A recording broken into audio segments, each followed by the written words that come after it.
ஸ்டவ்வே தேவைப்படாமல் 3 பொருட்களை வச்சு நம்ம இந்த ஸ்வீட்டை செய்ய போகிறோம். இந்த வீடியோவை ஸ்கிப் பண்ணாமல் கடைசி வரைக்கும் பாருங்கள். வாங்க நம்ம ரெசிபிக்குள்ளே போகலாம்.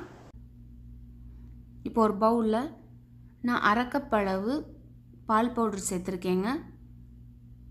அதில் 1 கப் அளவு டெசிகேட்டட் கோகோனட் சேர்த்துருக்கேன். 1/2 கப் அளவு கண்டென்ஸ் மில்க். இப்போ 3த்தையும் சேர்த்து நல்லா நம்ம மிக்ஸ் பண்ணிக்கணும்.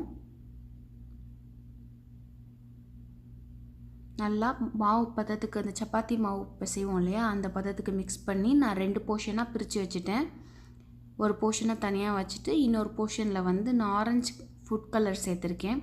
உங்கள் வீட்டில் ஃபுட் கலரில் இல்லைனாலும் பரவாயில்ல, நீங்கள் ஒயிட் கலராக கூட யூஸ் பண்ணலாம். நான் பார்க்குறதுக்கு அழகாக இருக்கணும்னு நான் ஒரு ஆரஞ்சு கலர் ஃபுட் கலர் சேர்த்து நல்லா பிசைஞ்சு வச்சுட்டேன்.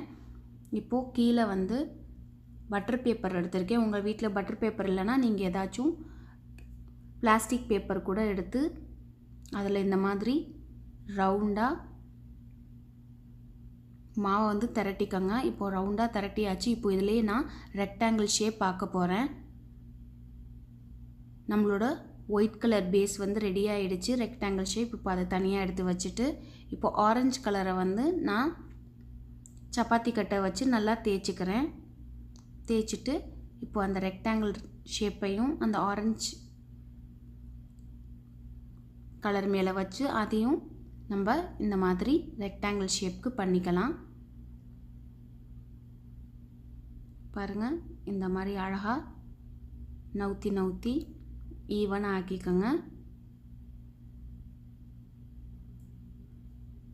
ஆரஞ்சு கலர் வந்து கொஞ்சம் மொத்தமாக இருந்தால் போதும். அப்போ தான் நம்மளுக்கு கட் பண்ணி பார்க்கும்போது ரொம்ப அழகாக இருக்கும். இப்போ நம்ம கட் பண்ணிடலாம். பாருங்கள், பார்க்க எவ்வளோ அழகாக இருக்குன்னு. சாப்பிட்றதுக்கு ரொம்பவும் சூப்பராக இருக்கும். ஈஸியான முறையில் நம்ம ஒரு ஸ்வீட் ரெசிபி பண்ணியிருக்கோம். கண்டிப்பாக இந்த ரெசிபி உங்களுக்கு பிடிச்சிருந்துச்சுன்னா வீட்டில் ட்ரை பண்ணி பார்த்துட்டு உங்கள் ஃபீட்பேக்கை வந்து கமெண்டில் தெரியப்படுத்துங்க.